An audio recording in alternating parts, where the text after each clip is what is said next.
अजीज पाकिस्तान के खूबसूरत शहरों कराची, लाहौर, इस्लामाबाद, भालपुर, पिशावर, सियालकोट, दुनिया भर कोने कोने में जहां पहुंचे मेरी आवाज सबको मैं कहता हूँ गुड मॉर्निंग एंड अस्सलाम वालेकुम। आज है मंगल 16 रबीउल अव्वल 1445 हिजरी, अक्टूबर की है 3 तारीख सन 2023 और आपने इस खूबसूरत सी सुबह का आगाज किया मेरे साथ। नाम है मेरा आदिल। सनराइज शो में मेरा और आपका साथ हमेशा की तरह सुबह के 9 बजे तक। बहुत सारी इंफॉर्मेशन, बहुत सारी बातें, आगे पसंद का म्यूजिक, आप लोग के मैसेजेस लेकर आदिल एक बार फिर से आपकी खिदमत में हाजिर है। उम्मीद करता हूँ सब खैरियत से होंगे, सुबह का आगाज अच्छा हुआ होगा और आप लोगों का वीक भी, उसका आगाज भी अच्छा हुआ होगा। यार, it's a bright and Sunny and extremely humid morning here in Karachi. I mean it's unbelievably humid because आज सुबह हुआ यही कि जब मैं अलग सुबह, जिस वक्त अंधेरे छाए हुए थे और मैं अपने पार्क में दाखिल हुआ तो आई कुड एक्चुअली फील कि जो घास है वो इतनी भीगी हुई थी और उसी को देख के अंदाजा हो गया कि आदिल मियां आज ह्यूमिडिटी जो है ना वो अपने बामे उरूज पर होगी। और फिर जब मैंने भागना शुरू किया तो फिर मैंने इसको फील भी जो है वो करना शुरू किया कि यस, आज ह्यूमिड काफी ज्यादा है। और मैं उस वक्त अपना वेदर विजिट जो है वो देखना भूल गया था, मोबाइल एप्लीकेशन देखना भूल गया कि क्या हवा में नमी का तनासुब हाल कराची में है क्या। मैं अभी जब रेडियो पे चलता हुआ आ रहा था पार्किंग से यहाँ पे, तो मैंने जब चेक किया तो it said 94% humidity. What, 94%? That's unbelievable because अक्टूबर में जनरली आमतौर से ह्यूमिडिटी जो है ना वो यहाँ पे जरा कम होनी शुरू हो जाती है। बट एक अजीब वियर्ड सा वेदर चल रहा है आजकल। आई मीन बड़ा अच्छा वेदर हमने एंजॉय किया है ऑनेस्टली स्पीकिंग। 1.5-2 महीने कराची का मौसम बहुत खूबसूरत रहा, लेकिन आई थिंक सितंबर के आखिरी महीने से कुछ मामला जो हैं वो पलटी खा गए हैं। और वैसे भी अक्टूबर को कराची में सेकंड समर कहा जाता है। सो यस, लेकिन उम्मीद यह है कि शायद कल से जो है वो एक बार फिर से जो जैसे कि आप कहते हैं ना कि सी ब्रीज जो है, समंदरी हवाएं चलना शुरू हो जाएंगी तो ह्यूमिडिटी तो चले हाई रहेगी, लेकिन इतनी यार, यानी 94% humidity, man, this is ridiculous. अल्लाह रहम करे। बट बहरहाल चलें जी, I am sure if you are somebody is doing an activity outside, he would be feeling the difference today. Anyway, अगर आपको प्रोग्राम में पार्टिसिपेट करना, you can tweet me with the hashtag sunrise with adil. बहुत सारी बातें programme में हमेशा की तरह होनी है। नेचुरली पाकिस्तान के मामलात, बैरून मुल्क मामलात और इसके अलावा कुछ बात करेंगे हम एशिया कप के हवाले, एशियन गेम्स के हवाले से भी। पाकिस्तान आज क्रिकेट में एक्शन में होने वाला है। Who do they play? We'll talk about that. इसके अलावा पाकिस्तान की जो सीनियर टीम है वो भी आज एक्शन में होने वाली है in the final warm-up game before the big one. The World Cup is about to start, man. Anyway, आज कुछ ज्यादा एक्सेंट मार रहा हूँ सुबह सुबह, पता नहीं क्या हो गया। नहीं, मैं हूं नहीं ऐसा यार, लेकिन बस हो जाता है कभी कभार। चलें जी, आगे बढ़ते हैं। आज का पहला मैसेज हमारे पास आया है, वाह, फहीम अली खान साहब का। कहते हैं, bro, on 1st of June 2023 the US Senate had increased the debt limit. Now the US need the debt limit to enhance once again. Why US government needs such a debt limit? यार वैसे ये मैं यार वो एक गाना आया था ना, टोटे टोटे हो गया दिल, टोटे टोटे हो गया। किसका गाना था यार? ये दिलेर मेहंदी का था मेरे ख्याल से, उसके साथ एक खातून ने भी ये गाना गाया था। श्वेता शेट्टी नाम था शायद, क्या नाम था पता नहीं, ऐसी शिल्पा शेट्टी तो एक्ट्रेस है। बट बहरहाल वो गाना था ना, टोटे टोटे हो गया। यार आपकी ये बात सुन के मेरा दिल टूट गया, बिकॉज अगर आपको याद हो, Faheem Ali Khan of all the people who follows my YouTube show so regularly every night, रोजाना रात में मेरा YouTube शो आप फॉलो करते हैं। मैंने उसमें आपको डिफरेंस बताया था कि उस जो डेट सीलिंग में इजाफा हुआ था और इसमें जो है वो क्या फर्क है। तो फिर आगे बता देंगे, कोई मसला नहीं है, लेकिन follow the YouTube show man, seriously. उसमें या if you guys still haven't subscribe to my channel, shame on you. नहीं, मैं फहीम आपकी बात नहीं कर रहा, फहीम मुझे पता है। सो मैं ऐसा करता हूं कि इसको हम पार्क कर देते हैं। यार मैंने अपने रेडियो शो में भी तो बताई है ये बात यार, मैंने बताई है रेडियो शो में। नहीं, मैंने यूक्रेन का जिक्र किया था, अच्छा मैंने यूक्रेन का जिक्र किया था, ठीक है, बट मैंने यूट्यूब में ये बड़ी तफसील से बात बताई थी। लेकिन खैर चलो कोई बात नहीं, कोई मसला नहीं, फिर समझा देंगे यार, कोई मसला नहीं है भाई। क्या हो गया, जिस तरह इतने गाने में पीटता रहता हूँ, एक ही तरह गाने बजाता रहता हूँ, तो अगर एक ही जिक्र 2 दफा कर लें तो उसमें what is wrong in that. Alright, चलें जी आगे बढ़ते हैं। और क्या सीन है? बिलाल अहमद कहते हैं, highest successful chase in women T20 international history. West Indies chase down 212 run in 20 overs to beat Australia at their home by 7 wickets.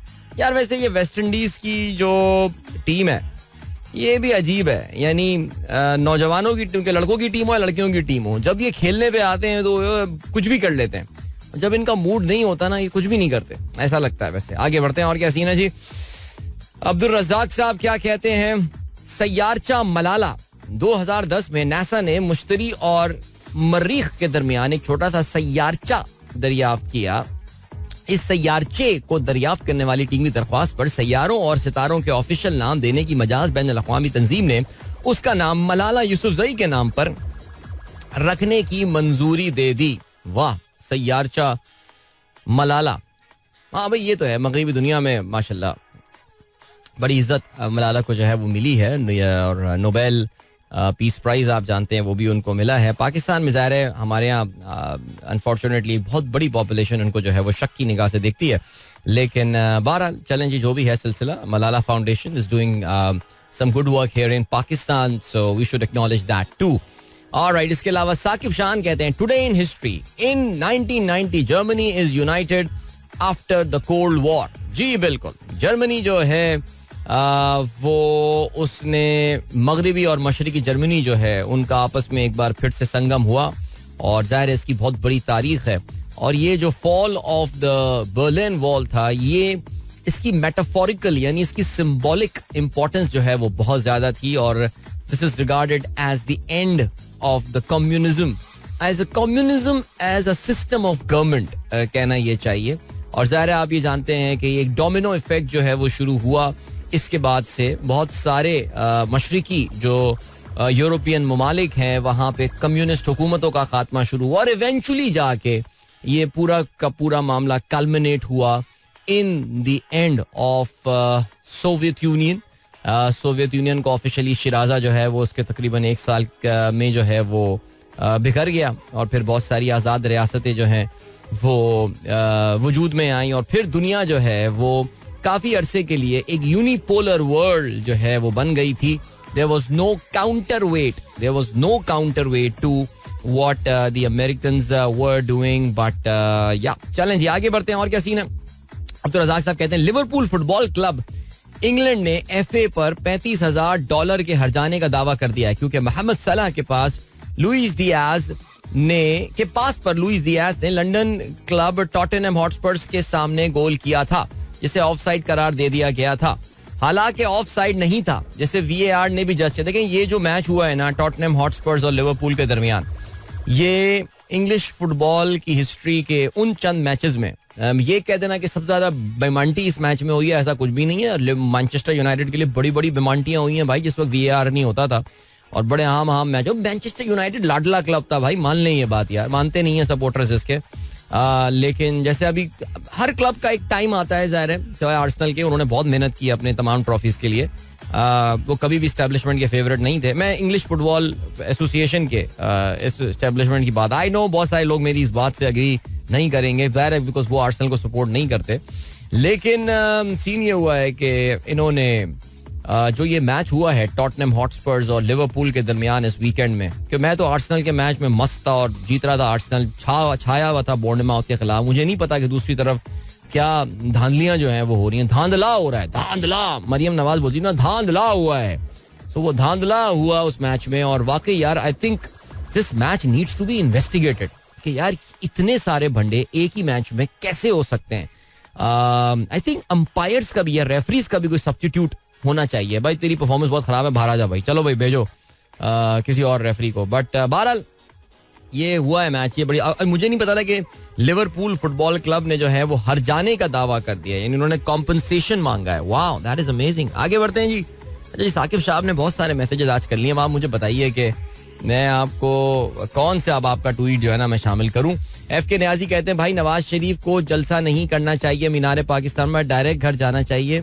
अच्छा देखिए, ये आपने आगे जो लफ्ज यूज किया ना, हमारे असल में वो जो लफ्ज जलील होता है उसकी कॉनोटेशन नेगेटिव होती है, तो इसलिए मैंने इसको एक जुमले में नहीं बोला। लेकिन ये बात तो दुरुस्त है कि जो अब तो खैर एनीवे नून लीग वाले खुद ये कह रहे हैं कि जी उन्होंने जो वो शादरा में किया था वो बेसिकली जलसा नहीं था, वो कॉर्नर मीटिंग थी, और वो मोबिलाइजेशन के लिए जो है वो उन्होंने ये किया था। इवन दो गलीदा फारूकी फिर भी ये कहती हैं कि बहुत ही इम्प्रेसिव उन्होंने जो है वो एक अपनी परफॉर्मेंस दी है मरियम ने, लेकिन वो तो सब हमने टीवी पे देखा कि कितने लोग, how many people turned up. I mean जलसे की एक पतली सी गली का इंतखाब किया गया था, बिकॉज पतली गली में जब आप मेरा मतलब जब जलसा कर रहे होते हैं तो आपको लोग बहुत नजर आ रहे होते हैं, लेकिन उसके बावजूद ज्यादा लोग नजर नहीं आ रहे थे. नविश्ता दीवार है यार, ये देख लें ये लोग क्या करेंगे. लेकिन मुझे लग रहा है मीनार पाकिस्तान गलत जगह का इंतखाब किया, उसको भरना आसान नहीं होता यार. लेकिन होंगी कुछ अश्योरेंसेस होंगी उनके पास. मेरा मतलब अश्योरेंसेस अपने कारकुनों की तरफ से कि जी वो आएंगे और बड़ी तादाद में आएंगे अपने महबूब कायद से मिलने. सो लेट्स सी. अभी नहीं चलते हैं आपको ब्रेक की जाने, मिलते हैं इस ब्रेक के बाद. Don't go anywhere and keep listening. Welcome back guys, एक बार फिर से आपको खुशामदीद कहते हैं. गुड मॉर्निंग दोस्तों ने प्रोग्राम अभी ट्यून इन किया एंड 7:36 इस वक्त सीन ये है कि जी हैंगचो में जारी एशियन गेम्स में इस वक्त क्वार्टर फाइनल मैच जो है वो चल रहा है. पहला क्वार्टर फाइनल मैच भारत का मुकाबला नेपाल के साथ जो है वो हो रहा है. 199 रन बना लिए हैं भारत की टीम ने मुकर्ररा 20 ओवर्स में, और आखिर में तो काफी धुनाई की है उन्होंने. आखिरी मैं देख सकता हूं कि ये 3 ओवर्स में उन्होंने जो है वो 1 2 3 4 5 छक्के और 2 चौके मारे. ओए होए, सारे रन तो इन्होंने यहीं बना लिए, यानी 38 रन तो इन्होंने ये थोड़ी सी गेंदों पर ही बना ली. इसकी वजह से यहाँ इंडिया का total now looks pretty respectable. They have scored 200 runs for the loss of 4 wickets. Nepal को 201 रन. जाहिर है वो चेस तो नहीं कर पाएंगे, लेकिन फिर भी 100 रन बनाए यशस्वी जायसवाल ने 49 गेंदों पे. वाह, 7 छक्के और 8 चौके जो हैं वो इसमें शामिल थे. So Sandeep Lamichhane is playing, that's pretty cool. 3 overs में 28 रन दिए उसने यार. 2 अगस्त बर्थडे की इज्जत रखते हैं यार, लेकिन कोई बात नहीं भाई. इंडियन टीम ज़ाहिर है ये हल्की टीम होगी, लेकिन फिर भी मजबूत टीम है. They are the gold medal contender because mentally Indians बहुत स्ट्रांग हो चुके हैं और पाकिस्तान के सामने तो बहुत ही स्ट्रांग हो जाते हैं. लेकिन हमारे यहाँ पाकिस्तान टीम से भरोसा भी नहीं. इवन तो Pakistan, I think of all the teams that are there in Hangzhou right now, Pakistan is by far the strongest team. जिस लेवल का इंटरनेशनल एक्सपीरियंस पाकिस्तान ने जो है वो भेजा है, लेकिन ये देखिएगा ये सेमीफाइनल में ही कहीं ना हार वार जाए. लेकिन खैर एनीवे, चले जी आगे बढ़ते हैं. और क्या भाई बताया गया कि टोटे टोटे हो गया. हंसराज हंस का गाना है. ओ यस, वाकई हंसराज हंस यार, क्या सिंगर याद दिलाया. उसका एक गाना आया था वो आजा नच ले. ओए होए, वो गाना बहुत हिट था यार, जबरदस्त. हंसराज हंस. तो ये टोटे टोटे हो गया भाई दिल मेरा, फहीम साहब का मैसेज पढ़ के.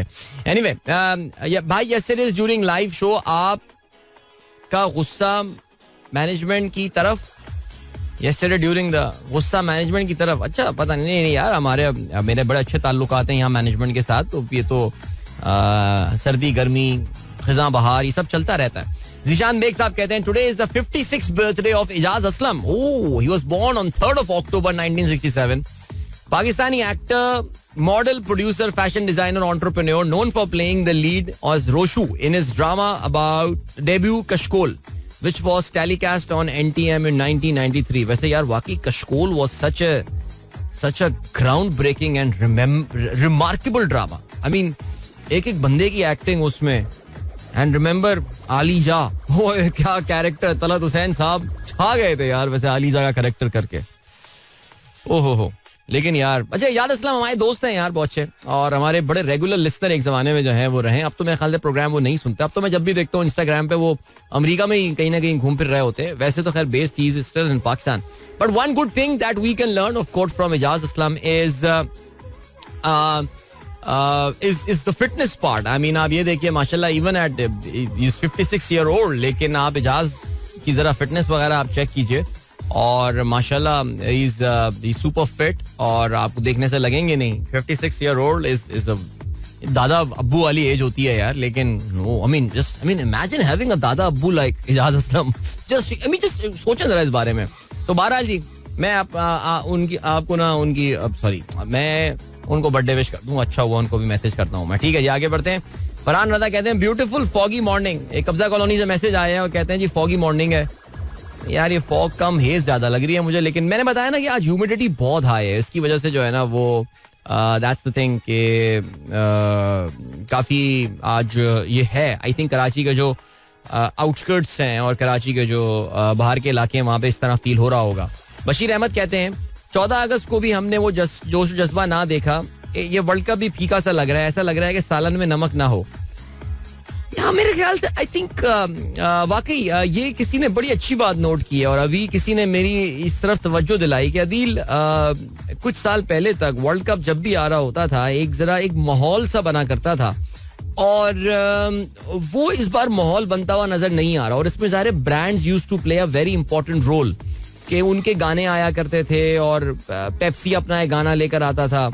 यानी I think I remember the last good song was jazz ने जो अपना बनाया था ये मेरा जज्बा आगे से हट जा.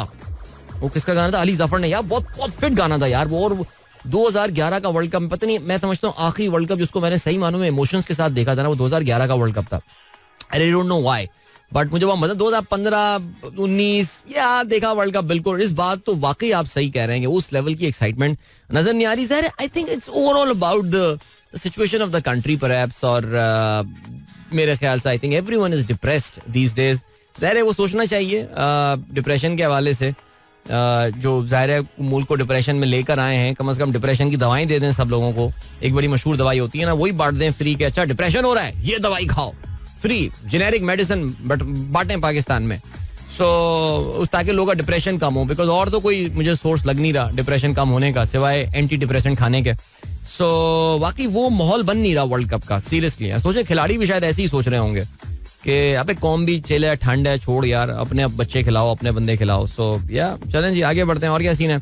वैसे भी आपको पता ना जी मिसबा भाई ने भी कल कुछ बातें की हैं क्रिकेट के हवाले से. जो टेक्निकल कमेटी हेड कर रहे हैं लेकिन उनकी बातें सुन के जो है ना वो अंदाजा यही हुआ कि मिसबा भाई भी थोड़े से इन कंट्रोल नहीं है चीजों के. अजीब हालात चल रहे हैं क्रिकेट बोर्ड के. कल आपको पता है कि कल नहीं परसों संडे के दिन जो है ये जो एक मैनेजमेंट कमेटी जिसका पूरा का पूरा मैंडेट जो है ना वो सिर्फ इलेक्शंस करवाना है. यार ये तो खुदाई कसम जिसका मैंडेट इलेक्शन करवाना है पाकिस्तान में वो इलेक्शन के अलावा हर काम करवाने को तैयार है पाकिस्तान में. नहीं अपॉइंटमेंटें कर रहा है पता नहीं बातें करवा लें बड़ी बड़ी. हम एक लॉन्ग टर्म प्लान. वो हमारे आईटी मिनिस्टर जो है वो आरफा करीम टावर वाले मैं 5 साल मंसूबा. अबे तू 5 साल तो 5 महीने नहीं है तुम्हारे पास. तुम क्या 5 महीने तो 50 दिन तुम्हारे पास कानूनी तौर से नहीं है यार. कानूनी तौर से तुम्हारे पास अब सिर्फ 32 दिन रह गए हैं भाई. बस तू इलेक्शन करवाओ और जाओ हैंड ओवर करो जो इलेक्टेड मिनिस्टर ऑफ आईटी होगा.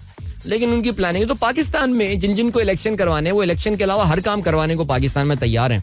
और ये क्रिकेट बोर्ड की जो मैनेजमेंट कमेटी है इसका मैंडेट भी एक बहुत मामूली सा मैंडेट है लेकिन समझ में ही नहीं आ रहा. तो सुना है जी इतवार को उनकी मीटिंग हुई है क्रिकेट बोर्ड की और उसमें भी अजीब व गरीब किस्म की जो है ना वो बातें हुई हैं और अजीब सिचुएशन चल रही है यार. बस क्या बताएं हर तरफ ही यही हाल है यार. कहाँ को कोई एक जगह मिल जाए जहाँ पे सुकून मिल जाए मुझे सीरियसली. अब जो है ना बस वो सुकून एक ही जगह मिलने वाला है हम पाकिस्तानियों को. पता है आपको क्या है. अच्छा जी रहमान खिलजी साहब कुछ कोटेशंस के मोड में हैं. कहते हैं जी quoting from the movie the godfather 1972 great man are not born great they grow great. ओहो विक्टर कार्लियोनी क्या बात है. नॉवेल बाय जी हाँ बिल्कुल जी ये तो बड़ा मशहूर godfather Mario Puzo and Marlon Brando ने अपने कहते हैं ना मैग्नम ओपस उनके करियर की सबसे कमाल परफॉर्मेंस जो है. और क्या बात है. द थ्योरी ऑफ तुक्का fluke against circulating with respect to earthquake here in Pakistan. Seriously यार आई मीन जो मुझसे अच्छा मुझे लोग मुझसे कॉन्फर्मेशन के लिए पूछ रहे हैं दिल भाई सुना है जलजला आ रहा है पाकिस्तान में. इतना बड़ा जलजला ओए यार इस वक्त Pakistan by the way number 1 trend कर रहा है अर्थक्वेक. तो ये जिन साहब ने प्रेडिक्शन दिया उनकी प्रेडिक्शन को बाय द वे 48 आवर्स गुजर चुके हैं. जरा चेक कर लीजिएगा. Earthquake can not be predicted. Okay ये आपको ये भी पता है कि अर्थक्वेक जो दुनिया में होते हैं वो जो आपकी टेक्टोनिक प्लेट्स होती हैं इस पूरी दुनिया की जो जमीन है ये जो प्लैनेट अर्थ है ज़ाहिर है इसमें basically speaking there are 2 parts of it. So there is a खुश्की वाला part and there is a पानी वाला पार्ट. लेकिन ये आपको पता है कि पानी के नीचे जो है वो भी जमीन ही है इवेंचुअली. कोई नीचे कोई हवा तो नहीं है. तो ये पूरी दुनिया का जो सॉलिड पार्ट है ये बेसिकली आपको पता है डिफरेंट प्लेट्स मिलके बना है. और ये प्लेट्स की मूवमेंट हर वक्त चलती है. जब से अल्लाह ताला ने अरबों साल पहले जब भी होगी डेट अल्लाह मियां ने बनाई होगी उसके बाद से ये मूवमेंट चल रही है. It happens all the time. I really wish we ever come to a technology which can predict कि यार ये movement कैसे होगी या वो movement कैसे होगी. So there are हल्के पुल्के mild earthquakes happening all the time. बारह let's just hope and pray that everyone remains same. But please ये थोड़ी सी जरा मुझे बात जो है ना ये इतनी कोई ये खैर anyway मैं जो भी मुझसे खैर कह रहा है हंसी मजाक के बाद मैं ये कह रहा हूँ कि यार ये 48 घंटे गुजरने के बाद फिर हम बात करेंगे फिर देखते हैं क्या होता है. चलें जी ग्रेट. और क्या सीन है जनाब? What else have we got? चले जी, हमें ब्रेक की जानिब जो है ना अभी बढ़ना है, लेकिन ओके सॉरी.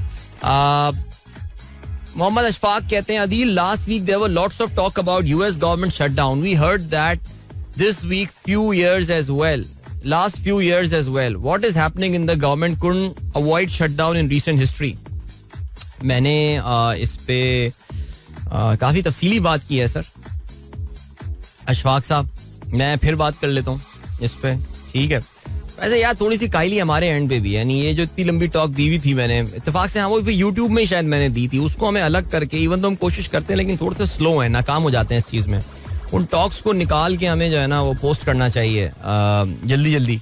नेक्स्ट डे 3-4 जो इंपॉर्टेंट टॉपिक्स होते हैं उनकी वीडियोस बन के लग जानी चाहिए, ताकि मैं आपको वहां रेफर कर सकूं rather than repeating the same thing again. But चलें जी, अभी बढ़ते हैं ब्रेक की जाने. मिलेंगे इस ब्रेक के बाद, एक गाना सुन लेते हैं, ठीक है जी? मैं भी जरा अपने वोकल कॉर्ड्स को जो है ब्रेक देता हूँ. हफीज साहब, तो मैं जब ब्रेक पे जा रहा था तो शायद आपको ब्रेक से पहले एक आवाज आई हो, हफीज साहब. वो इसलिए मैं कहा था बिकॉज हफीज साहब ने अभी व्हाट्सएप किया है, और कल एक इवेंट में मौजूद था मैं, जो कि मैं होस्ट कर रहा था. वेटरन्स क्रिकेट कप कराची में हुआ था, उसकी क्लोजिंग सेरेमनी, जिसकी वजह से कल रात में यूट्यूब शो भी अपना नहीं कर पाया. तो हफीज साहब से वहाँ मुलाकात हुई बड़े दिनों बाद, और उन्होंने तस्वीर भी ली and he shared the picture with me. Thank you so much sir, it was a pleasure meeting you and wishing you good luck for all the stuff that you are doing. Enjoy this song. This is Kamli by Atif.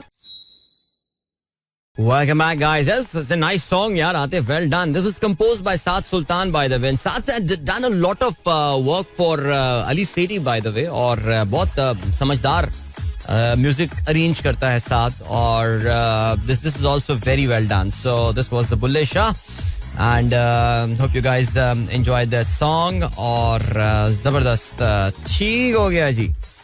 Bulleh Shah सा मरना नहीं, गूर पिया कोई हो. क्या बात है, जबरदस्त, very nice. Death is transformation means not dead. Okay, literal meaning Ali Haider Gilani साहब ने भेजा है मुझे. चले मैं इसको जरा फर्दर एक्सप्लोर करूंगा इंशाल्लाह. But great. चलें जी, हमारे दोस्त हफीज साहब ने अभी एक, हफीज कलीम साहब लाहौर वाले, अभी हफीज साहब, एक और हफीज साहब का मैसेज आया था, उनका मैंने जिक्र किया था, लेकिन एक और लाहौर वाले दोस्त हैं हमारे, उन्होंने मुझसे पूछा कि भाई वो नून लीग वाली ऐप आ गई है, अटेंडेंस वाली ऐप. अच्छा, मैं समझा कि वो शायद कह रहे हैं कि आ गई है, वो उन्होंने प्ले स्टोर पे लगा दी है. और मैंने कहा किधर किधर? कह रहे नहीं, क्या आ गई है? पूछे लोगों से. मेरे ख्याल से नहीं आई है अभी तक. पर्सनली अगर आप मुझसे पूछे, मुझे लग रहा है कि ये आइडिया इनका फ्लाई करने भी नहीं वाला. But man, I seriously want to download that app, और 5 स्टार रेट करूंगा मैं उसको. बिल्कुल यार, क्या ब्रिलियंट आइडिया है यार, बहुत बहुत बढ़िया. Alright, चलें जी, ग्रेट. इसके अलावा रियाजुर रहमान साहब कहते हैं, today is Germans unity day, marking 30 years since the reunification of Germany. 30 years? नहीं सर, ये पोस्ट थोड़ा पुराना लग रहा है मुझे. ये 30 मस्ट बी 33 years नाउ. 1990 की जो है ना वो बात है मेरे ख्याल से ये. सो हाँ, कहते हैं जी, the movie saw the fall of Interflug. Interflug was the national carrier of the German Democratic Republic, जो ईस्ट जर्मनी था until 1990. Remembering Interflug. Okay, चले जी, the move saw. Okay, not the movie, the move saw. तो आपने simplyflying.com, एक बड़ा अच्छा article, बहुत अच्छी वेबसाइट. आई मीन, अगर आपको इंटरेस्ट है, if you are interested in aviation, so one of the good websites that is around is called simpleflying.com. Simple flying, just one word, no hyphen, no dash or anything.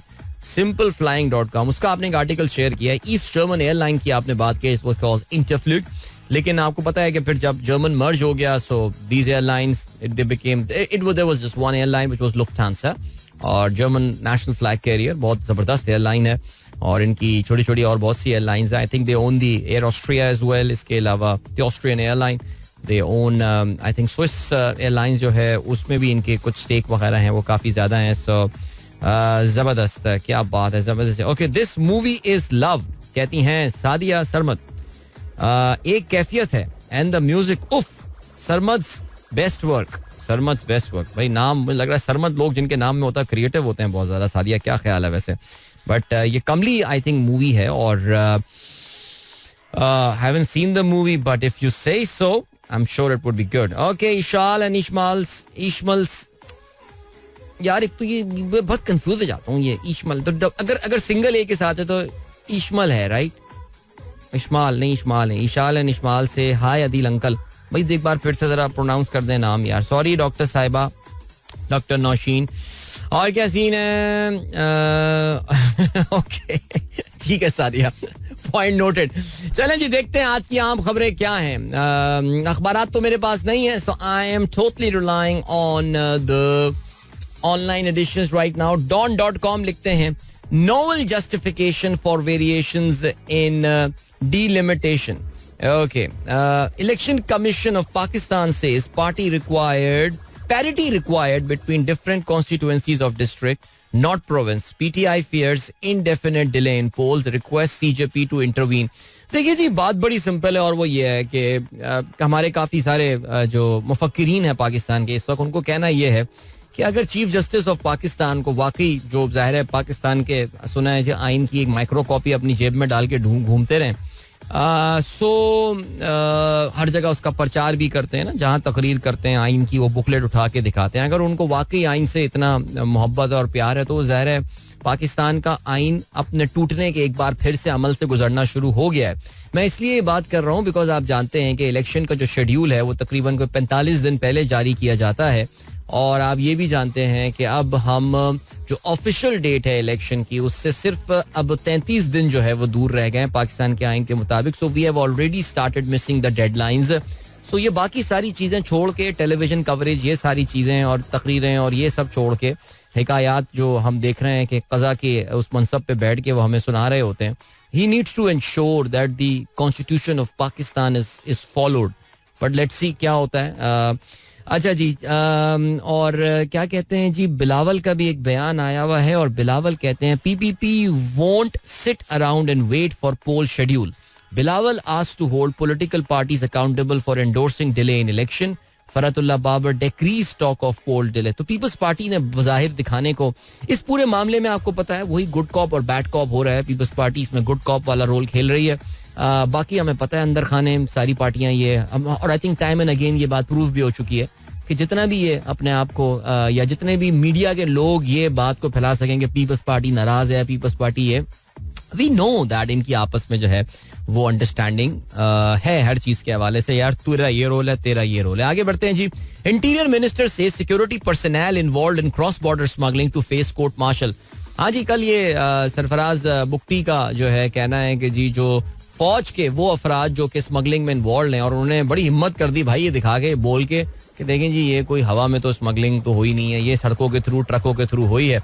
तो वो smuggling में मुलव्वस एहलकार जो हैं उनका court martial होगा. और ये खैर सरफराज बुख्ती की क्या औकात की वो ये बातें कर रही हैं. आर्मी चीफ ने जो है ये अभी कुछ अर्से पहले उन्होंने जो है ना वो ये बात बोली है. चलें जी, इसके अलावा भाई मुबारक हो, नादरा में एक नए चेयरमैन जो हैं वो आ गए हैं और लेफ्टिनेंट जनरल मोहम्मद मुनीर जो हैं उनको नादरा का चेयरमैन जो है वो लगा दिया गया है.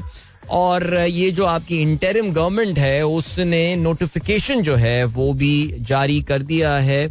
ये अनवारुल हक काकड़ की ज़ेर सदारत निगरान वफाकी काबीना का इजलास हुआ और इनको जी मंजूरी दे दी गई है. इनको अपॉइंट करने की नोटिफिकेशन भी जारी कर दिया गया है. 3 नाम भेजे गए थे जिसमें से ये जो है मंजूर हुआ है.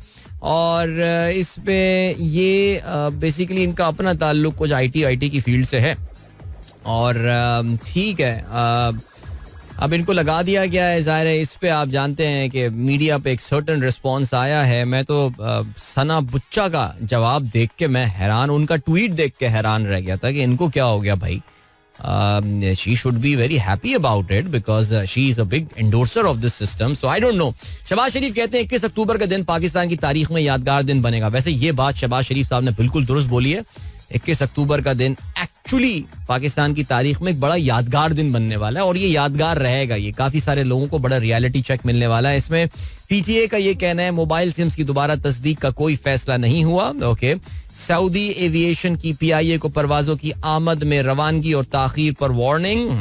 अच्छे बच्चे बन जाओ.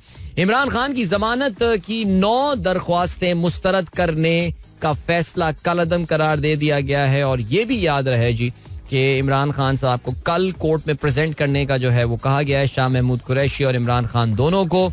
लेट्स सी क्या होता है. और इसके अलावा प्रैक्टिस एंड प्रोसीजर एक्ट अदलिया की आज़ादी के खिलाफ है. पीटीआई की इजाफी दस्तावेजात जमा. आज प्रैक्टिस एंड प्रोसीजर एक्ट की एक बार फिर से सुनवाई होने वाली है. ये पहला केस जो इन्होंने सुना था, आप जानते हैं पूरे पाकिस्तान को लाइव दिखाया गया था और पूरे जाओ जलाल के साथ वहाँ पे काजी फाइज ईसा मौजूद थे एक फुल कोर्ट के साथ. आज इसको एक बार फिर से रिज्यूम किया जाएगा और ख्याल यही है कि एक क्विक फायर हियरिंग हो के इसका फैसला महफूज किया जा सकता है. बिकॉज बहुत सारे काम जो हैं वो शायद रुके हुए हैं इस फैसले की वजह से, specially regarding the suo motu notice. तो चलें जी, अभी आपको जो है वो हम लिए चलते हैं ब्रेक, टाइम चेक और कमर्शियल ब्रेक की जाने. मिलेंगे आपसे उसके बाद, वापस आके खेलों के हवाले से बात करेंगे. Don't go anywhere and keep listening. Welcome back guys, एक बार फिर से खुशामदीद. This is the Sunrise Show with me Adeel and 8:06 जो है वो हो चुके हैं. सबसे पहले आप लोगों को एशियन गेम्स की अपडेट दें, बिकॉज एशियन गेम्स के क्रिकेट के मुकाबले में the big boys are in the contest now, कहना ये चाहिए. बिकॉज छोटी छोटी टीमें जो हैं, 4 टीमें क्वालिफाई करके अब जो है वो पहुंच चुके हैं क्वार्टर फाइनल में. क्वार्टर फाइनल लाइनअप कुछ इस तरह की है. भारत का मुकाबला नेपाल के साथ जो इस वक्त चल रहा है, और 11 बजे आज पाकिस्तान टाइम हांगकांग का मुकाबला पाकिस्तान के साथ होगा. कल सुबह 6 बजे अफगानिस्तान का मुकाबला Sri Lanka. Oh, that is going to be some match man, that would be fun. और इसके अलावा बांग्लादेश का मुकाबला मलेशिया के साथ होना. तो ये 4 क्वार्टर फाइनल जो हैं ये कल होने. भारत और नेपाल के मैच में भारत ने पहले बैटिंग करते हुए 202 रन बनाए 4 विकेटों के नुकसान पे. हाई, इन्होंने तो पहले 200 रन बनाए थे, लेकिन खैर एनीवे, अभी क्या सीन चल रही है कि नेपाल ने 4 ओवर्स में जो है 3.4 ओवर्स में 30 रन बना लिए हैं.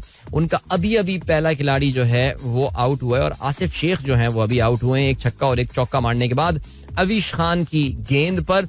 और इस वक्त कौशल बुरथल जो है, बुरतेल बैटिंग कर रहे हैं और कौशल मल्ला जो है वो उनके साथ अभी अभी खेलने आए हैं. सो चलें जी, ये हो गई बात इनकी. तो नेपाल के लिए जीतना ज़्यादा मुश्किल है ये match. They are chasing a big total there. Pakistan का हांगकांग के साथ मैच है. Let's wish our team all the very best.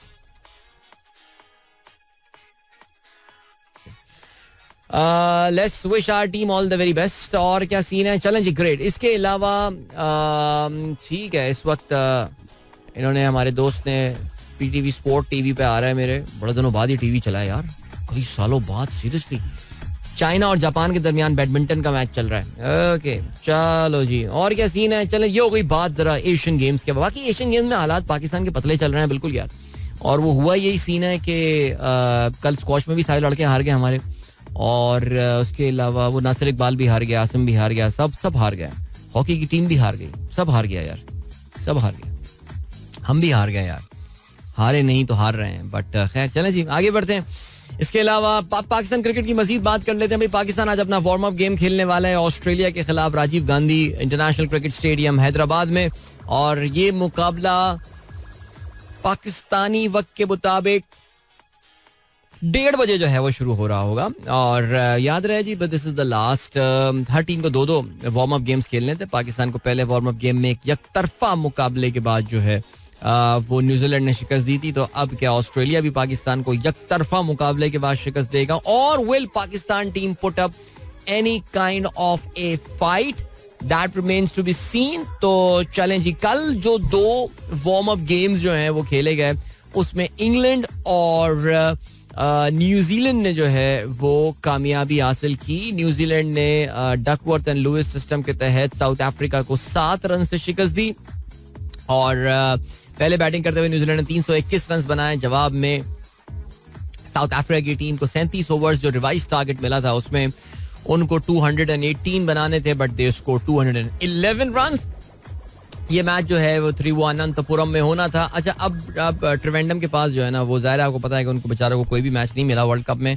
और वो जो इनके मैच वहाँ पे वार्म अप गेम्स भी हुए वो भी बारिश की वजह से खराब हुआ. दूसरा गेम जो है वो कल गुवाहाटी में बांग्लादेश और इंग्लैंड के दरमियान हुआ, और ये मैच भी जो है बारिश से मुतासिर हुआ था. 37 ओवर्स में 188 रन बनाए बांग्लादेश ने 9 विकेटों के नुकसान पे. जवाब में इंग्लैंड ने बासानी इस टोटल को जो है वो 24.1 ओवर में जो है वो इस टोटल को हासिल कर लिया. अजीब रूथलेस किस्म की क्रिकेट खेलते हैं. इन लोगों को शर्म भी नहीं आती है इतनी फास्ट क्रिकेट खेलते हुए इंग्लैंड वालों को. सीरियसली यार, मजाक लगाया हुआ इन लोगों ने कोई 21 गेंदों पे बना रहा है 34 रन, 40 गेंदों पे 26. ये कौन रिजवान है इनकी टीम? अच्छा, जो रूट ने बनाया. हाँ, जो रूट उस लेवल उसी कैटेगरी का है, बाबर आजम कैटेगरी का प्लेयर है वैसे वाकई. 15 गेंदों पे 30 बनाए जॉस बटलर ने. And have predicted Buttler is going to score a lot of runs in this world cup. And Moeen Ali ने 39 गेंदों पे 56 रन बनाए जिसमें 6 छक्के शामिल हैं. यार ये भी ना करें ना यार. शरीफुल के 3 ओवर्स में 33 रन आए. और किसकी पटाई लगी है बहुत ना, 4 ओवर में 48. ये कौन है? हसन महमूद. बट चलें जी, ये हो गया बस आज जो है ना. अच्छा, इंडिया भी जो है वो आपको पता है कि वार्म अप मैच में जो है वो एक्शन में नजर आने वाला है. और India is going to take on Netherlands at Thiruvananthapuram. अच्छा, वहां पे वो त्रिवेंडम में खेल तो रहे हैं वो आज match. I like taking the name of the city, Thiruvananthapuram. अच्छा बाय द वे यार, मैं एशियन गेम्स की बात करते तो मैंने आपको बताया नहीं. हाँ, हॉकी में बाय द वे हम जापान से 3-2 हारे हैं हम. और इसका मतलब ये कि पाकिस्तान जो है वो अब मेडल की दौड़ से जो है वो बाहर हो गया है बिल्कुल. और कोई मेडल नहीं आ रहा हॉकी में हमारे पास. 3 में से 2 गोल जापान ने पेनल्टी कॉर्नर्स पे जो है वो स्कोर किया. पाकिस्तान ने 1 पेनल्टी कॉर्नर पे गोल जो है वो स्कोर किया था. इवन दो पाकिस्तान ने पहले 5 मिनट में ही जो है बढ़तरी हासिल कर ली थी और उम्मीद जागी थी कि यार कुछ कर लेंगे लड़के ये. लेकिन अनफॉर्चुनेटली कुछ भी नहीं हुआ यार. तो उन्होंने अगले मिनट में ही जापान ने गोल करके उन्होंने कहा अच्छा बेटा बहुत जरा चिल, सिट डाउन. बट क्या करें यार हॉकी का. बस वही बात है. फिर मैं डिप्रेशन मोड में आ जाऊंगा कि जो बस मुल्क का हाल है वही हॉकी का हाल है बस. अब तो वाला शेर भी नुमान यूसुफ काम नहीं करता. दिल ना उम्मीद नहीं, नाकाम ही तो है, लंबी है गम की शाम मगर. अबे अपनी शाम ही खत्म नहीं हो रही यार. अपनी शाम बहुत लंबी हो गई है यार. हाय. एनीवे चलें जी आगे बढ़ते हैं. और क्या सीन है? 8:12 अभी हुए हैं. और बाकी पाकिस्तान टीम की वीडियोस आई जा रही हैं, प्रैक्टिस कर रही है, सारी चीजें कर रही है. थोड़ा यार बस अभी आगे बढ़ते हैं वर्ल्ड कप से यार. अब तो फुटबॉल के हवाले से बात कर लेते हैं. चलें जी फुटबॉल. यस, फुटबॉल में क्या सीन है भाई? अरे वाह जबरदस्त. चेल्सी ने 2-0 से फुलहम को शिकस्त दी है. ये क्या हो गया? अल्लाह की शान, चेल्सी में भी जान. और चेल्सी ने जो है ये अपने सीजन की दूसरी फतह जो है वो हासिल की है. फुलहम को अवे शिकस्त देना अच्छी उनकी कारकर्दगी ये रही है. और चेल्सी की जानिब से 18वें मिनट में और 19वें मिनट में ही ओहो गोल करके बस उन्होंने तो ये 19 मिनट में गेम खत्म कर दिया यहाँ पे. लेकिन फिर भी चलें जी, बड़ी बात है कि they manage to retain that lead. Chelsea जो है उन्होंने बहुत जबरदस्त छलांग लगाई है पॉइंट टेबल पे. अब वो 11वें नंबर पर आ गए. वैसे इस बार फुल जय वीरू सीन चल रहा है मैनचेस्टर यूनाइटेड और चेल्सी का. लेकिन खैर चलें जी, अब जरा बात कर लेते हैं चैंपियंस लीग के हवाले से. चैंपियंस लीग यूरोप का एलीट फुटबॉल टूर्नामेंट जो कि आज एक बार फिर से एक्शन में आने वाला है. This is going to be the match day 2, यानी टीमें अपना दूसरा मैच जो है वो खेलेंगी. So Manchester United will be hosting the Istanbul side Galatasaray. और interesting match in prospect there. And Arsenal will be travelling to France जहां पे वो लॉन्जा के खिलाफ जो है वो मैच खेल रहे होंगे. याद रहे जी, आर्सेनल ने अपना पहला मैच जो है वो PSV आइंडहोवन के खिलाफ 4-0 की एक वाज़ेह बढ़तरी से जो है उन्होंने कामयाबी हासिल की थी. और अगर मैनचेस्टर यूनाइटेड की बात की जाए तो मैनचेस्टर यूनाइटेड को अपने पहले मैच में जो है वो शिकस्त हुई थी against Bayern Munich. But that was a very very interesting game. और इवन दो 4-3 से वो ये मैच हारे थे, बट मैनचेस्टर यूनाइटेड के जो सपोर्टर्स हैं वो काफी मुतमईन थे अपनी टीम की इस परफॉर्मेंस के साथ. ज़ाहिर है हम ये बात भी जानते हैं कि इस वक्त मैनचेस्टर यूनाइटेड के जो मैनेजर हैं एरिक टेन हाग, वो इस वक्त बहुत जबरदस्त किस्म के जो है वो प्रेशर में है. Because the team is not delivering, they are not putting up results. Result तो खैर आ रहे हैं लेकिन वो रिजल्ट हारने वाले ज्यादा आ रहे हैं या ड्रॉ वाले आ रहे हैं. वो जीत नहीं पा रहे हैं वो मैचेस. सो देखते हैं जी चीजें बदलती हैं या नहीं. अगर मजीद मैचेस की बात करें, ग्रुप ए में FC Copenhagen, which is Copenhagen की team, they will be hosting Bayern Munich. And then Napoli versus Real Madrid, interesting game there. ये भी आज रात 12 बजे. सारे मैचेस रात 12 बजे शुरू हो रहे हैं भाई. आज एक मैच पौने 10 बजे, यही कल होना है वो एथलेटिको फेनूड वाला. And Inter Milan will be hosting Benfica. ठीक है जी, good luck if to your side, whichever side you are supporting. और इसके अलावा क्या सीन है? इसके अलावा ये सीन है कि कोई और खबर हमारे पास. England finish World Cup prep. ठीक है, ये तो मैं जरा BBC देख रहा था. और ठीक है, मेरे ख्याल से यहाँ पे रुकते हैं. राइडर कप की मैं बात नहीं कर रहा, आपको किसी के समझ में आना नहीं है. राइडर कप तो गोल्फ का टूर्नामेंट होता है.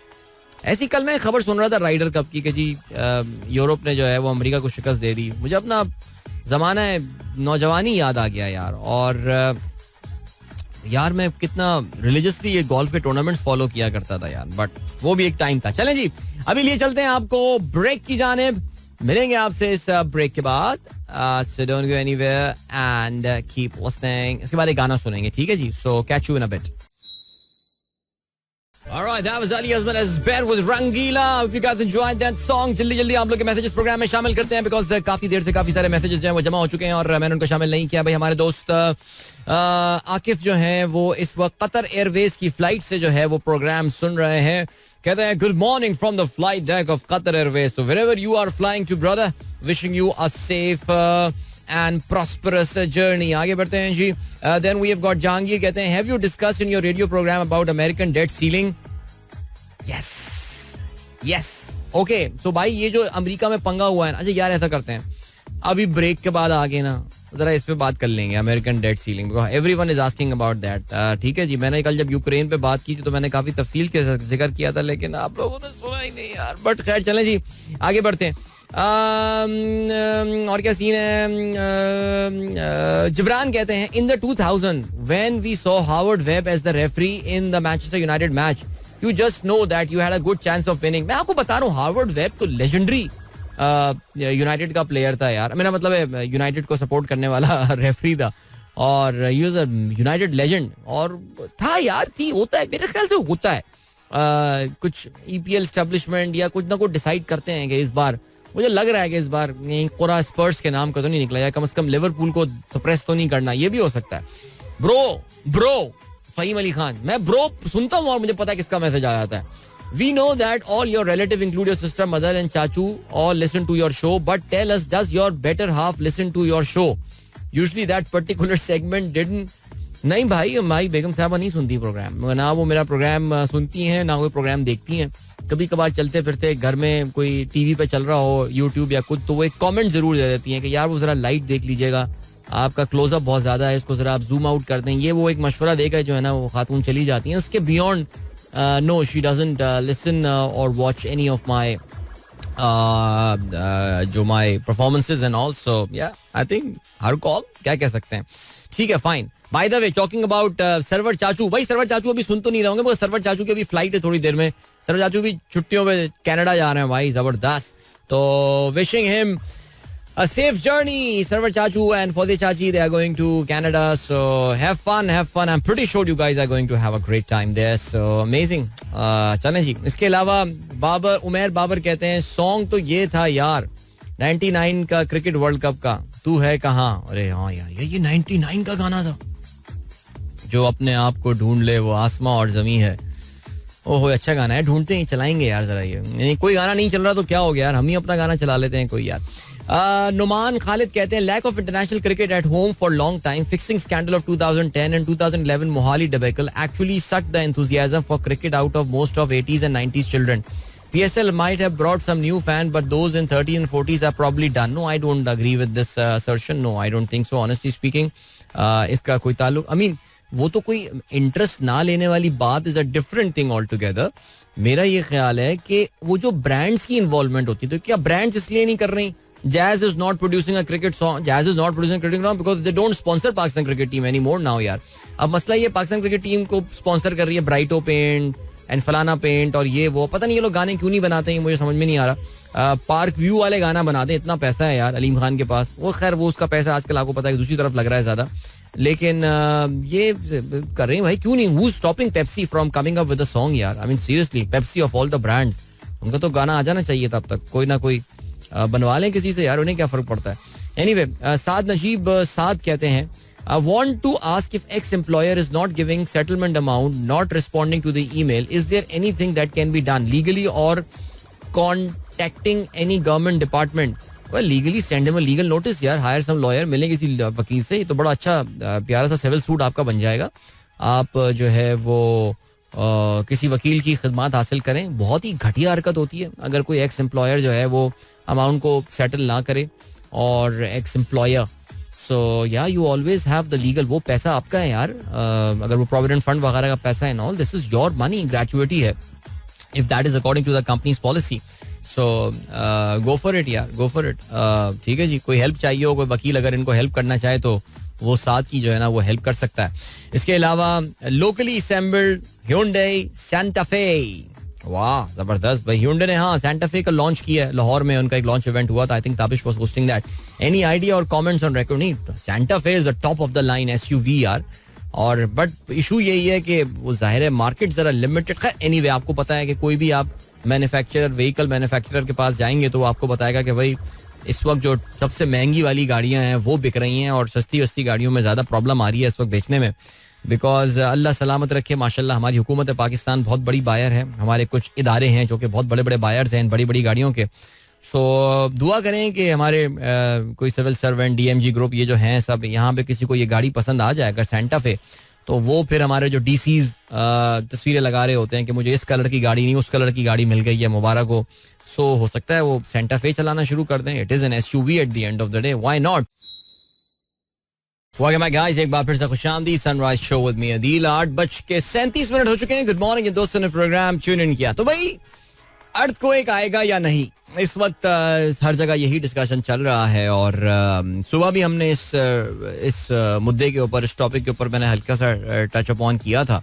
बिकॉज हर थोड़े अरसे के बाद ये जो अर्थक्वेक आने वाला है ये खबर सोशल मीडिया पे वायरल हो जाती है. नेचुरली थोड़ी सी हमें रिसर्च कर लें, हल्की मुल्की एक अपने 5 मिनट दिन के 10 मिनट निकाल के अगर हम ग्रेप वाइन से कंपनियों में ना पढ़ें, इधर उधर कोने कुतरों में बैठ के दूसरों की बुराइयां ना करें, हम कंपनी में ये हो रहा है वो हो रहा है, सिर्फ 15 मिनट निकाल के गूगल सर्च कर लेंगे तो फिर आपको इस सवाल का जो है ना वो बहुत अच्छा जवाब मिल जाएगा कि अर्थक्वेक आने वाला है या नहीं आने वाला. बाय द वे जिन साहब ने ये प्रेडिक्शन की थी उसकी प्रेडिक्शन को अब 48 घंटे से ऊपर हो चुके हैं. सो ठीक है, अभी तक तो नहीं आया और अल्लाह ताला हम सबको महफूज रखे. ठीक है जी.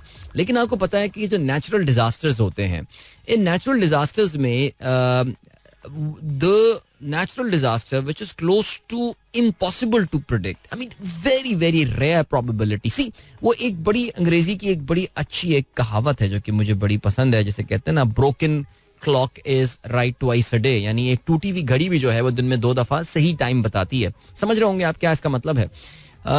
तो ये भी मुख्तलिफ प्रेडिक्शंस करते हैं. प्रेडिक्शंस सी ये जो अल्लाह मियां ने इस जमीन को जो एक बनाया है ये भी एक उसके ज़ाहिर एक मौजज़ा है, उसका एक मिरेकल है. लेकिन उस हर मिरेकल के पीछे भी एक जो है ना वो अल्लाह ताला का जो मिरेकल, साइंसी मिरेकल होता है, उसके पीछे भी एक ना एक लॉजिक होती है, उसके पीछे भी एक निज़ाम होता है जो चल रहा होता है. सो ये जो जमीन है ये डिफरेंट प्लेट्स से मिलकर बनी हुई है. और अगर आपको पता हो ये जो प्लेट है हम जिस पे बैठे हुए हैं इस वक्त, ये इंडो ऑस्ट्रेलियन प्लेट इसको कहा जाता है. यस, बिकॉज ये प्लेट जो एक जमाने में ऑस्ट्रेलिया और इंडिया जो है वो मिले हुए होते रहे, इंडियन सब कॉन्टिनेंट, और फिर वो अलग होने शुरू हुए करोड़ों साल पहले. फिर ऑस्ट्रेलिया इतनी दूर चला गया, आई मीन करीब ही रहता ऑस्ट्रेलिया, लंबी फ्लाइट भी नहीं होती और इतनी हमें कष्ट भी नहीं उठाने पड़ते ऑस्ट्रेलिया जाने के लिए.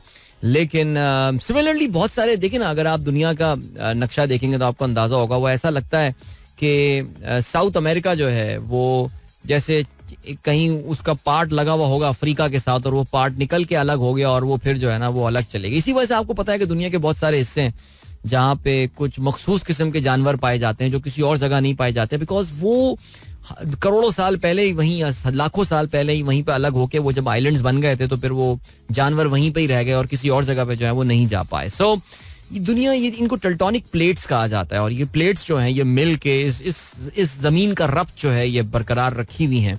इनकी हर वक्त एक मूवमेंट रहती है, यानी सवात एक तगय्युर को है ज़माने में, अल्लाह ताला ने उसका एक निज़ाम रखा हुआ है कि उनकी हर वक्त मूवमेंट हो रही है और इन्हीं टेक्टोनिक प्लेट्स की मूवमेंट से ही अर्थक्वेक्स होते हैं.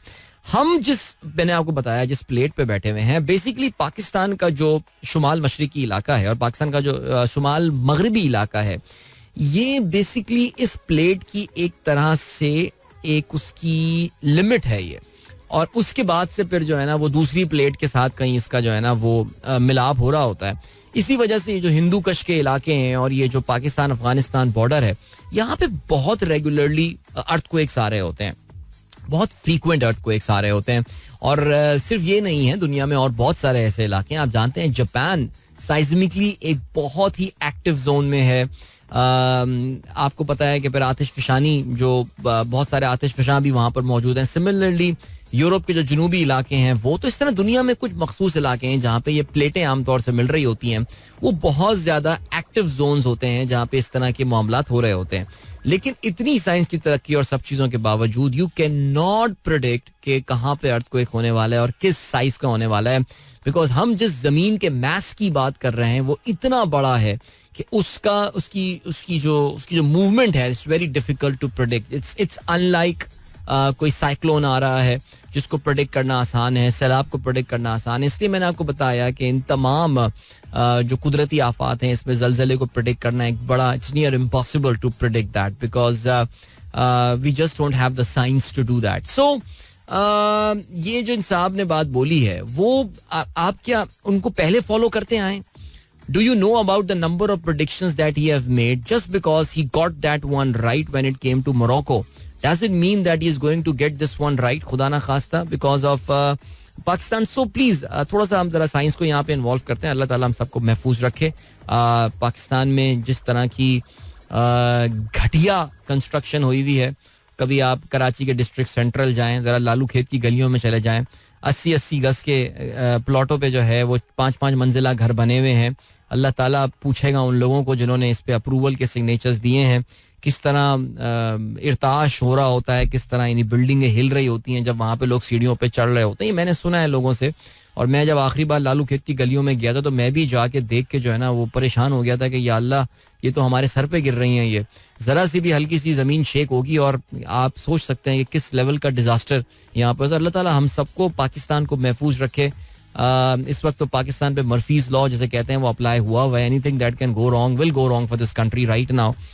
सो बहरहाल तो ये जो है ना ये सिर्फ कयास आराइयाँ हैं, ये सिर्फ प्रोबेबिलिटीज की एक गेम है. एज आई सेड इनकी मल्टीपल इनकी जो है प्रेडिक्शंस आ रही होती हैं. Most of them they do not वो नहीं साबित होती सही. सो और बाकी अर्थक्वेक आएगा तो पता चल जाएगा यार. वो एक ना हिलना शुरू हो जाती है बिल्डिंग, उससे पता चल जाता है आपको. ठीक है जी, आगे बढ़ते हैं. और क्या सीन है भाई? आज ये जंग की सबसे अहम खबर आई हुई, अखबार लेट आया काफी मेरे पास और ये सिर्फ जंग ने जो है ये खबर छापी है. उमर चीमा की ये खबर है. आप जानते हैं जंग ग्रुप के एक मशहूर जर्नलिस्ट हैं और कहते हैं रेकोडेक शेयर्स की सऊदीया को फरोख्त.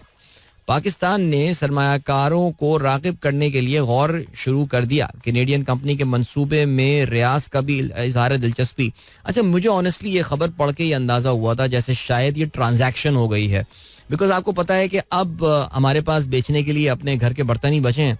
सो अब हम वो भी बेचने को जो है वो निकल गए हैं. और उसमें ज़ाहिर है रेकोडेक एक ऐसा प्रोजेक्ट जो कि ज़ाहिर है इफ्तिखार चौधरी को खैर अल्लाह पूछेगा, ये वो प्रोजेक्ट था जो कि शायद 2015 या 14 से इसकी कमर्शियल पैदावार शुरू हो जानी थी और अब तक पाकिस्तानी खजाने को ये बहुत कुछ कंट्रीब्यूट जो है वो कर चुका होता. अनफॉर्चुनेटली ऐसा हुआ नहीं और आपको पता है कि ये बहुत बड़ा मामला था. पिछली हुकूमत की एक बहुत बड़ी जो कामयाबी थी, उन कामयाबियों में पाकिस्तान और जो बैरिक गोल्ड के दरमियान जो अग्रीमेंट था उसको सेटल करना था. आपको पता है बैरिक गोल्ड और एंथोफागास्टा जो एक चिलियन कंपनी थी, इन दोनों का जॉइंट वेंचर था जो कि रेकोडेक में इन्वेस्ट करने वाला था. फिर इफ्तिखार चौधरी ने उसको जो है वो गैर कानूनी करार दे दिया था मुशर्रफ साहब के दौर के उस मुआहदे को. और फिर वो पाकिस्तान को इंटरनेशनल कोर्ट ले गए थे आलमी बैंक की, जहाँ पे $6.5 अरब का जुर्माना पाकिस्तान को पे करना था. लेकिन बहरहाल जो डिसीजन हुआ था वो ये हुआ था कि Chilean company will go out of this project. उनको बैरिक गोल्ड ने कह दिया था यार तू मुझसे पैसे ले, बिकॉज बैरिक गोल्ड जो कैनेडियन कंपनी है उनको इस मंसूबे में काफी दमखम नजर आ रहा है. आपको पता है बदकिस्मती इसमें यह भी है कि ये खाम माल निकल रहा होगा और फिर बाहर जाके इसकी जो है वो रिफाइनिंग हो रही होती. कितना अच्छा होता हम यहाँ पे भी कोई रिफाइनिंग वगैरह लगा देते इसकी.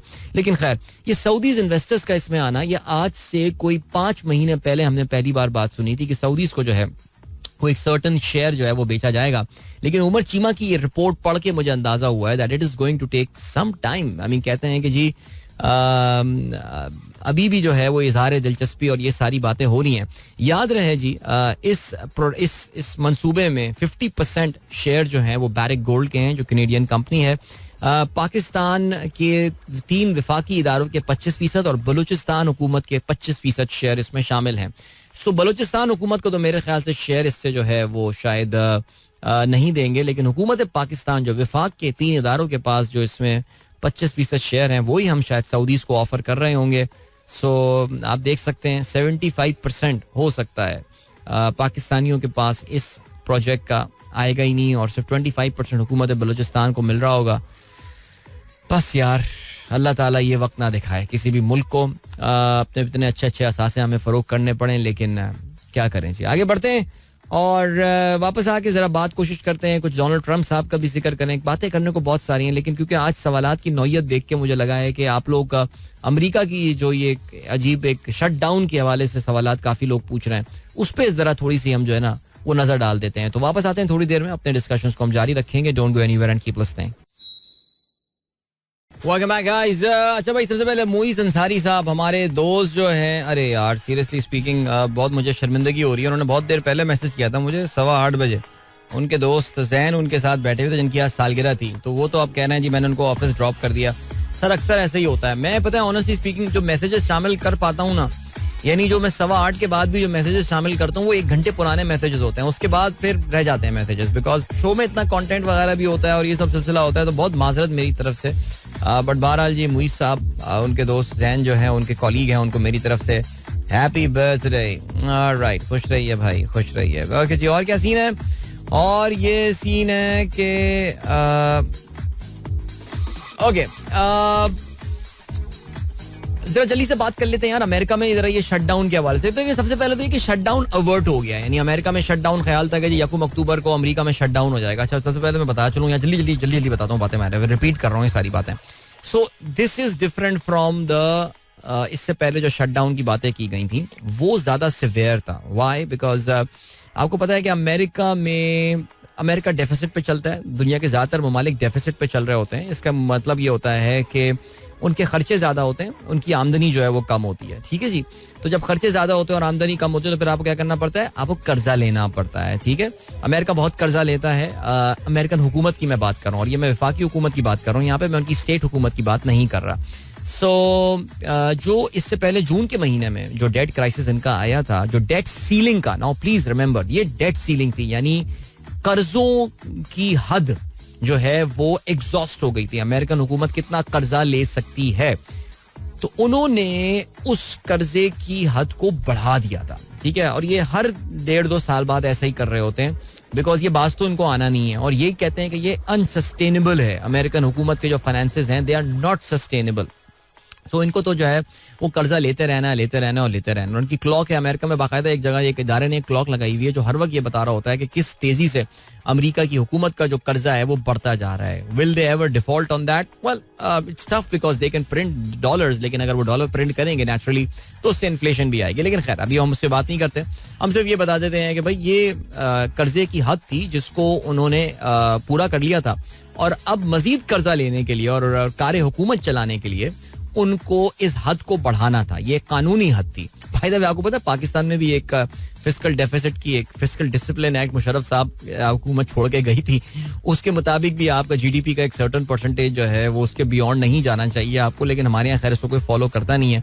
अमेरिकन थोड़े से हैं, बेवकूफ हैं, पता नहीं क्यों कानून चेंज करते रहते हैं. कभी कुछ सीखे हमसे यार, हम तो आइन की वो जो है वो नोक पे रखा हुआ है कहाँ की आपको पता है. सो रहने दें. ये हो गई है बात.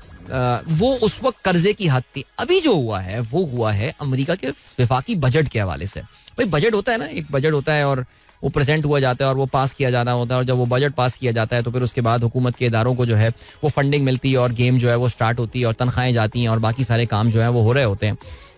1 अक्टूबर अमेरिका में फिस्कल ईयर का आगाज होता है और उसके लिए ज़ाहिर एक बजट जो है वो हुकूमत प्रेजेंट करती है. और अमेरिका की जो कांग्रेस के दोनों ऐवान हैं, जिसको जो ऊपरी ऐवान है, जो upper house of the American Congress है, that is called of the American that's called Senate, and the lower house is called the House of Representatives. Senate में डेमोक्रेटिक पार्टी यानी जो बाइडेन की पार्टी को 1 seat की सबकत हासिल है, और जो दूसरा है यानी जिसे आप लोअर हाउस ऑफ पार्लियामेंट इनका कहते हैं, उसको कहा जाता है हाउस ऑफ रिप्रेजेंटेटिव. वहां पे रिपब्लिकन पार्टी को बढ़तरी हासिल है. इनको इस बजट को, यानी अगले 1 साल में अमेरिका की वफाकी हुकूमत को कितने पैसे चलाने चाहिए होंगे, टैक्स कैसे कलेक्ट करेंगे, खर्चे कहाँ कर रहे होंगे, अपने इस प्लान को, इस वफाकी बजट को इनको जो है वो इन दोनों ऐवानों से अप्रूवल लेना होगा. सेनेट से अप्रूवल लेना उनके लिए मसला नहीं था, लेकिन हाउस ऑफ रिप्रेजेंटेटिव से अप्रूवल लेना मसला था, बिकॉज वहां पे अपोजिशन पार्टी की मेजॉरिटी है. इस वजह से ये नेगोशिएशंस चलती जा रही थी. रिपब्लिकन पार्टी को जनरली जो मसला होता है वो ये होता है कि आप इस बजट के हजम को, यानी जो बजट का एक्सपेंडिचर है उसको कम करें. अच्छी बातें करते हैं, लेकिन वो जिन चीजों से पैसे निकालने की बात करते हैं वो जनरली फलाए आमा के मंसूबे होते हैं. रिपब्लिकन पार्टी का जो सिटीजन्स वेलफेयर है, आवाम की फलाह व बहबूद के हवाले से एक डिफरेंट पर्सपेक्टिव है compare to the Democratic party. क्या है वो, कभी फिर अगेन उसको पार्क कर देते हैं. फुर्सत से बात करने वाली बात है, बिकॉज ये दो डिफरेंट कंपीटिंग इकोनॉमिक फिलोसफीज हैं जो कि ये दोनों पार्टीज बिलीव करती हैं जिस पे. ठीक है, रिपब्लिकन पार्टी बिलीव करती है हुकूमत के छोटे साइज के ऊपर, डेमोक्रेटिक पार्टी बड़ी हुकूमत के साइज के ऊपर और बहुत सारी आवाम को फ्री बीज देने के ऊपर, यानी मुफ्ते की चीजें देने के ऊपर जो है वो ज्यादा बिलीव करती है. ठीक है जी, आगे बढ़ते हैं. लेकिन इस बार जो एक नया मुद्दा इन दोनों पार्टीज के दरमियान आया था वो यूक्रेन की फंडिंग के हवाले से था. मैंने शायद कल भी आपको ये बताया था कि $112 अरब अमेरिका जो है वो फंडिंग कर चुका है अब तक पिछले 1.5 साल में यूक्रेन के लिए. और जो बाइडन साहब इस साल $24 अरब मजीद चाहते हैं कि मैं यूक्रेन को अगले कुछ महीनों में जो है वो दूं. रिपब्लिकन पार्टी इसकी मुखालफत कर रही है. रिपब्लिकन पार्टी का एक सर्टन सेगमेंट है जो कि इसकी मुखालफत कर रहा है और वो इसके लिए हर हद तक बज़ाहिर ऐसा लगता है कि जाने को तैयार हैं. तो अब जो सिचुएशन हुई है वो ये हुई है कि इन्होंने इतना बजट पास करवा लिया है, दोनों पार्टीज ने मिल के वक्ती तौर से, कि यार काम ना रुके, काम चलते रहने दो. अच्छा, ये भी याद रखिएगा कि ये जो अमेरिकन गवर्नमेंट का शटडाउन की हम बात कर रहे हैं, ये इनकी वफाकी हुकूमत के शटडाउन की बात कर रहे हैं. और शटडाउन से मुराद ये है कि वफाकी हुकूमत के लिए काम करने वाले जो बहुत सारे एम्प्लॉइज हैं, लेट्स से IRS में काम करते हैं जो इनकी इंटरनल रेवेन्यू सर्विस है, इनके बहुत सारे नेशनल पार्क्स होते हैं जो कि वफाकी हुकूमत की जनरली मिल्कियत होते हैं, उसमें काम करने वाले लोग, वाशिंगटन DC में नौकरी करने वाले लोग, सबके सब वफाकी हुकूमत के जो है वो मुलाजमीन होते हैं. ये सब के सब फर्लो में चले जाएं. ये सब के सब लोग जो है ना वो इनको छुट्टियों पे भेज दिया जाएगा कि अनपेड, जब पैसे आएंगे तो फिर काम पे आ जाना, ये वाला सिलसिला होगा. या they will be coming to the work but they will not be paid the salaries, because हुकूमत के पास तो पैसे देने के लिए सीन है ही नहीं. सो बहरहाल ये है सिलसिला. और हुकूमत बहुत सारी, आपको पता है, परचेजिंग कर रही होती है, हुकूमत बहुत सारी चीजें खरीद रही होती है. वफाकी हुकूमत इज द बिगेस्ट परचेजर और the buyer in any government, in most government. तो वहां पे जो ये सिलसिला हुआ है, सो उसकी वजह से ये था कि भाई अगर ये बजट अप्रूव नहीं हुआ तो फिर ये लोग, इनको पेमेंट्स जो है वो ज़ाहिर नहीं हो पाएंगी और एक तरह से जो कार्य हुकूमत है और कार्य सरकार है वो एकदम रुक जाएगा. So this is the thing behind it guys, that's the thing. So I hope that clarifies. वो जो मामला था मई जून में वो डेट सीलिंग के, यानी कर्जा लेने की हद के हवाले से था. अभी जो मामला है वो इनके बजट के अप्रूवल के हवाले से है. I think this stands clarified now. Alright, ठीक हो गया. और क्या सीन है? और ये सीन है कि you sound low today, hope everything is fine. Sumera कहती हैं, पता नहीं मुझे, अब आप मुझे सोचने पे मजबूर कर देंगे. अदील, वाई मैं, मुझसे किसी ने कहा है कि मैं डिप्रेस साउंड कर रहा हूँ, जबकि मेरे जहन में तो इस वक्त अपना नाश्ता आ रहा है कि मैं घर जाकर जो नाश्ता बनाऊंगा उसमें इस बार बन कबाब में क्या क्या चीजें डालने वाला हूँ. कल मैंने बहुत खूबसूरत एक बन कबाब बनाया, उफ क्या खूबसूरत बन कबाब था. I took a picture as well. And अब मैं सोच रहा हूँ आज कोई नई चटनी ट्राई करनी चाहिए उसमें. So let's see if that works और नॉट. सो मेरे तो जहन में ये आ रहा है Sumera, you really think? But बाहर आ चलें जी guys, almost time I take your leave. और बातें भी करनी थी यार, डोनाल्ड ट्रंप की भी, और इसके अलावा कुछ हेटी के हवाले से मैं बात करने वाला था. हेटी एक मुल्क है, हेटी, छोटा सा, लेकिन वो भी बड़ा बदकिस्मत सा मुल्क है और शायद हमसे भी ज्यादा बदकिस्मत मुल्क है वो. वहां पे भी, उस मुल्क में भी जो है ना वो सुकून नहीं है, सुकून नहीं मिल पा रहा उनको भी यार. सो वहां पे बड़े पैमाने पर फौजी भेजे जा रहे हैं, अक़वाम मुत्तहिदा भेजने वाली है फौज. और वहां का जो मसला है वो ये है कि Hattie is almost on the verge of collapse, because वो मुल्क इस वक्त चला रहे हैं गैंग्स. एनीवे, एक होते हैं ऑर्गेनाइज गैंग्स, वो इदारों की शक्ल इख्तियार कर लेते हैं. एक होते हैं गैंग्स जो कि इदारे नहीं होते बट गैंग्स होते हैं. सो हेटी में वो गैंग्स हैं जो कि प्रॉपर गैंग होते हैं ना, मॉब्स, वो चला रहे हैं उस मुल्क को. इस वक्त इस लेवल की एनआरकी उस मुल्क में जो है वो फैली हुई है. तो अक़वाम मुत्तहिदा अब उसमें इंटरवीन करने वाली है और दुनिया के बहुत सारे मुल्कों की फौज से जो है वो लोग वहां पर जाने वाले हैं और पुलिस से भी. और केनिया की पुलिस जो है वो काफी बड़ी तादाद में वहां पर जाने वाली है. मैं तो सुन रहा था जब सुबह खबर, तो मैं सुनने वाला था कि पाकिस्तान के फौजी भी जो हैं वो शायद जा रहे हो. पाकिस्तानी हेटी में खिदमत सर अंजाम दे चुके हैं, बट इस बार जो फाइट होने वाली है ना, वो सही मानों में फाइट है. सो या, और ज़ाहिर है इस पे फॉरेन एक्सचेंज भी मिलेगा. So what happened then? चलें जी, कल मिलते हैं गाइस, अपना ख्याल रखिएगा. Till then goodbye, God bless, अल्लाह हाफिज़ एंड पाकिस्तान जिंदाबाद. This is Mira FM 107.4.